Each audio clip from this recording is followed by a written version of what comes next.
listening to the Dudes Beer Talk Podcast, a deeper look into the psyches of dudes who have opinions on stuff and things. And they also like beer. Dudes Beer Talk. Well. How are you doing, ladies and gentlemen? Good evening. Guten Tagen, ja. Good Nacht. Guten Nacht, ja. We are eccentric millionaire to podcast. Ja. I am eccentric millionaire Kevin, host, and I am eccentric millionaire Scott, and we are here to pump. you are. are. No girly man. No Only girly girly man. girls. Only girly girls. No girly man. So Hans, I mean Scott. Franz. Wait, who's introducing what? Let me start with. Dun, dun. Actually, let you start with who's producing for us. Oh, all right. So Hans, Scott and I, we are eccentric millionaires. Yes, as we we are. know, we have many yachts and We do. other kinds of boats and shit. You know, we're really rich. You know, so Kind of a big deal, yeah. So anyway, I think we kind of mentioned this before. We kind of lost a few $1 billion at the track, and so we And the needed card to get- tables. we needed to get a new producer. We did. We couldn't really afford our old producer. We had this old producer, Moya. She was an eccentric billionaire. She had 3 arms, all this shit. But anyway, we couldn't afford her anymore.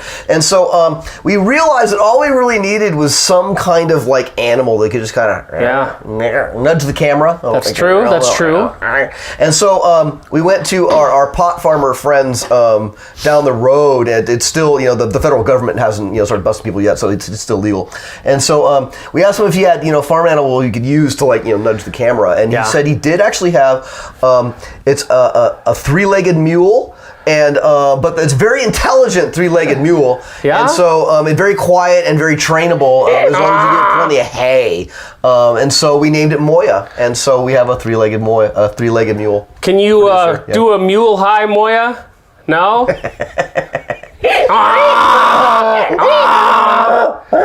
It's a true story, actually. Yeah, it totally is. I never ever lie, no matter what. I'm always telling the truth. It's funny though. Moya's got a huge mule penis. Yeah, it's pretty. Well, Moya's like a 50-year-old mule. That shit hangs after a while. I guess. Her balls are touching the floor. Funny thing is, those are useless balls because she's sterile. Yeah, I know. It's really weird that you have a female animal with balls.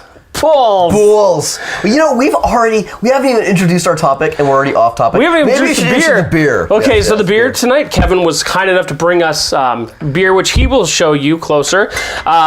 It's called Einstock.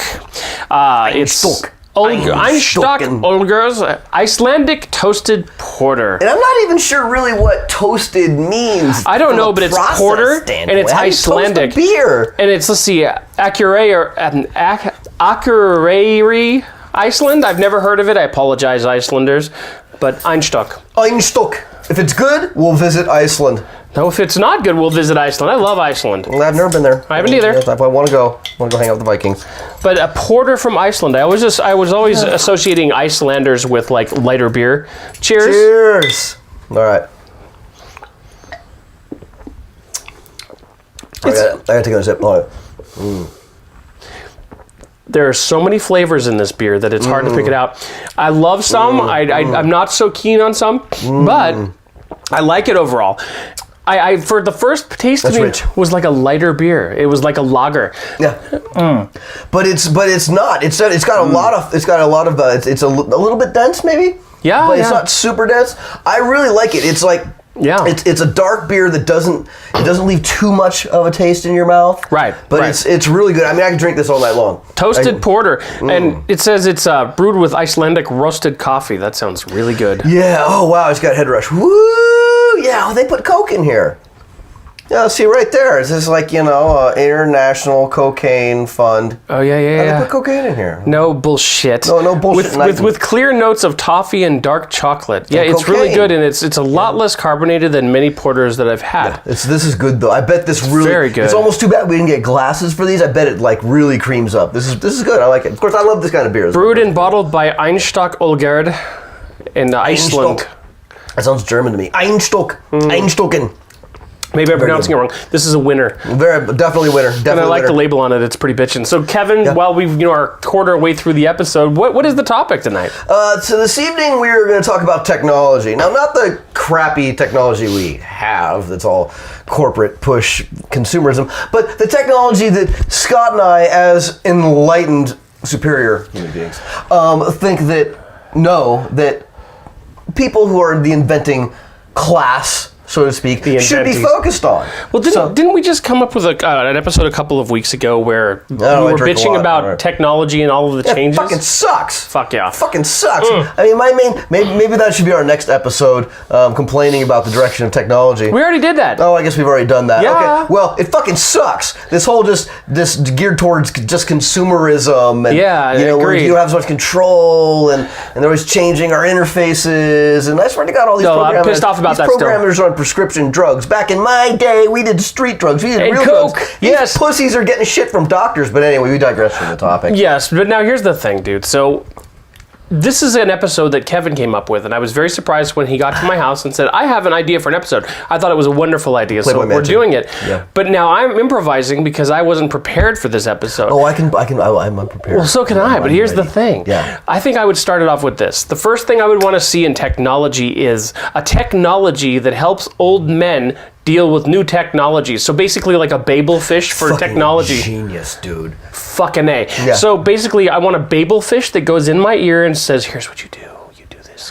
You know, that is fucking actually, I mean, that's actually brilliant. That's actually a really, really good idea. I own this patent. Because it's like you're always getting these new technologies, and I'm constantly feeling like I'm behind the times. I'm always just like, like, wow, I was on top of shit 5 years ago. What's going on now? You know? Yeah. So that's a really good idea. How's that for enlightenment and off the cuff thinking, fuckers? This is why I get paid the big bucks. That's way better than my douchebag detector. That's the one I really want. Right? Woo, douchebag within 50 yards, armed with weapons. So it's like douche-dar? Douche-dar, yeah, we have a good douchebag detector. You can add that as a module to your gaydar. Gaydar. No, gaydar's cool. Whatever. Yeah, whatever. Yeah. But douchebag dar. Wow, that's way more important than a gaydar. Who gives a shit about gaydar? But douchebag dar. Yeah. That's a really big one. Yeah.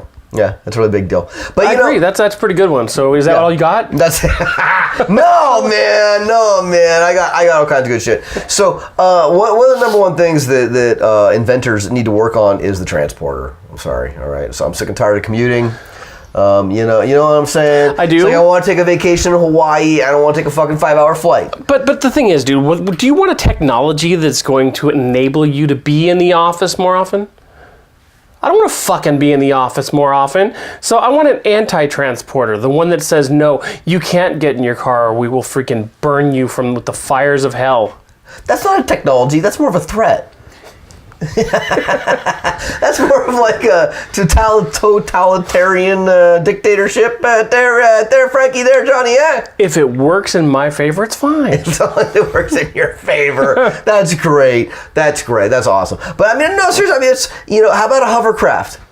That's been done. It's being worked on right now. No. I mean, like a real fucking hovercraft, like ones they have in Star Wars, they have in Back to the Future, and all that stuff, where people are like, where you can have like transportation lanes in the air, so that you can you can change it up, so you're not all blocked up, right? Yeah, the mule loves it. It's kicking up her third leg right now. Well, we actually have a new technology on the mule right now, to where she can actually talk in short words. So, mule, now that you have this technology, say hello. Hi. Wow! Whoa! That's amazing. So Scott's an inventor. He actually invented this right before the episode started because he realized that we had a 3-legged mule. And so... Pickle Rick! Oh, sorry. Big Only you Rick and Morty people are going to get that. That's right. But, it's cool. So think about this, though. I'm wondering in the future, dude. So we're at the cusp of greatness or total Armageddon. And if you think about sheer pussy pansy lameness. Well, think about what people are doing now. Where we're at with artificial intelligence, it can be a bit scary. But I think that going on our current track by 2040, we should have artificial intelligence that's able to really, truly display human emotion. That should be pretty scary and pretty interesting, because then you're going to have drama freaking robots in the office. Oh my God, my boy robot left me. Oh my God, I'm so sad. See, I don't think we should have robots with drama. I think we should have anti-drama bots. But what's your artificially... here's a good invention. You have a robot, It's good looking. It's it's a robot. It's a good looking robot, man or woman, right? It's very kind. It's very friendly. It's an encyclopedia. It helps with anything. It's got every skill. It can make every meal for you. Moya the Mule. Hold that thought. Moya the Mule has an idea. What was your idea? It's gonna be Futurama. That would be rad. Futurama. We could be around biting shiny metal asses of every robot on the block. I'm gonna get to that because there's some technology that I was inspired by Futurama I really want to get to. But nice. But anyway, so this anti-drama robot, very nice, very good looking, can cook your meal, can clean your toilet, all this kind of shit, right? But next step after that. As soon as you become a douchebag, as soon as Bolivian people are from Bolivia. It harnesses the power of the sun and fries you where you stand. Exactly, dude. Great minds think alike. Exactly. So it's the anti-drama douchebag alert robot. But let's be honest. So there's things we need to further mankind. So first of all, we work too many hours. So we want technology that makes it so people don't have to work as much, they can vacation more. Yeah. We want technology so that we're not polluting the environment as much with the high population that we have. But the technology that really matters, make-out bots. God, that's already here, dude, in Japan. They cost $10,000 per. Yeah, they suck. I mean, a real make-out bot, where it's just like really good looking. You can take a remote and it's like, no, I want a blonde. And no, darker. No. Can you do it where it cleans its own orifice? Of course. Excuse me. Of course. Okay. Duh, right? So you have the make-out bot. So you have the combination make-out bot that's very, very realistic made, right? Yeah. Yeah. So then it cleans the toilet. It vacuums the floor, whatever. It does all that work that we don't want to do, right? So it picks lettuce. Oh, sorry. Wow, damn. Hey, man, I'm playing into the freaking cultural stereotype of white people at this point. Well, actually, sorry. that kind of does actually cater to something I was saying earlier, though. Humanity is too much. We're doing too much work. Humanity's not putting enough time into the arts and That's and true. things of that nature because we're all, especially in the first world, we're all day job. And let's be honest, all our brainwave activity from all our day job lifestyle, working day lifestyle is kind of like this. That's true. And because of that, our episode's probably going to go a little longer than 15 minutes today. Sorry. I'm very inspired. I haven't been inspired for 10 years to write songs. I just started writing words again, and this is the problem. Is atrophying because I'm at work. You're becoming a noodle. And my boss isn't a douchebag at all. Not at all. Yeah. No, he's inspiring and empowering. Hey, real quick, I actually watched a video about this a couple days ago. It was interesting, and it was futurism, and it jumped into the what is it? Is that a real term? Yeah, futurism. Okay. You jumped into the future 20 years and 30 years to show what they think is going to be regular. So I think the one that's interesting is in 2040. That's when we're 70. Pardon me, 68. And they're saying that you'll be able to upload your memories to computer. I won't have much memory left. Yeah, well, no, but it'll be able to pull out your memories. But think about this. That's cool, but I thought, okay, by 2050, that would be a regular thing, they said. But what about your conscience? Will it be able to pull... Your actual consciousness? Yeah. Well, that's a very good question. It's something I've talked about a lot, with science versus spirituality. It's a lot of scientists, they pull the atheist card, and they're just like, oh, I don't believe in this old white man in the clouds, Jehovah, who's throwing lightning bolts at people, therefore spirituality doesn't exist. And so, but basically what I'm getting at is there is something that is consciousness, and if there is something that I think there is. But if there is something that actually outlives our body or whatever, and that if it's real, that means that technology would, if allowed to continue forever, eventually technology would get to a point where it could actually work with your spirit. If it's actually there, eventually you'll be able to do that. Yeah. So at some point, it would have to be if technology was allowed to grow forever, and there actually is a spirit, which I believe there is. At some point, you actually would be able to transfer your spirit into a mechanically made body. That movie with Johnny Depp, Transcendence, I think. Never saw it. It's kind of neat, but think about this then. If we're talking God and the great mystery or the universe or whatever you choose to call your higher power, Green Man, Pan, whatever. The mighty turtle. All right. What happens if we do that and we take control of our own spiritual destinies? Is that going to anger that entity? We're going to go a little longer today, I think, because we still have a few things to talk about. Is that entity going to be all butthurt about it? Nah. I don't really believe in butthurt entities. So you're not. Well, no, this is the way I see it. So if humanity actually exists long enough to actually be able to create technology where it can actually identify and scientifically explain and understand the spirit, and then actually get to a point where we could actually, through technology and our awareness of an ultimate reality that's far beyond what we know right now, in order to do that, if we were actually able to get there, and there is a higher power, that would mean that the higher power not only let that happen, but kind of pushed us to make that happen, because that's not simple. It's kind of that's very deterministic, though. I'm not a big fan of determinism. But the thing is, I mean, maybe that science will be able to explain that 7 days in the religious mindset is actually thousands and thousands and millions of years. In the Genesis? Yes. Well, just for all of our millions and millions, I know there's about 3.7 billion people that watch this podcast every week. Oh yeah, something like that. Yeah, well, it's the majority of people on Earth. It is a linguistical fact. The word in the Old Testament they use for day in Genesis, the first day, second day, third day, it means day, but it also means age. So it's a lot of words have dual meanings. So you could just as legitimately read in the first age God created the heavens and the earth. That was a lot of fucking work. Blah blah blah. The second age, God created the circulatory system, and it was a stumper. It was a stumper. Yeah. And then the sphincter was the fifth day, and what day was beer made?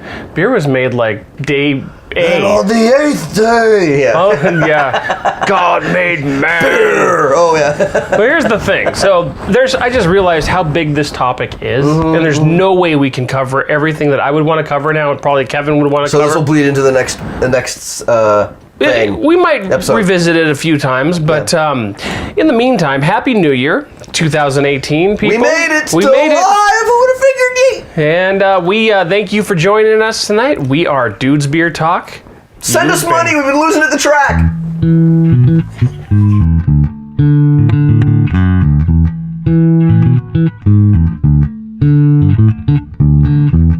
This has been a presentation of the Dudes Beers Talk podcast. The views expressed by the host may not actually reflect the views of the hosts or anyone who has any legal authority or actual money to afford a lawsuit. So chill the hell out. After all, there was beer involved.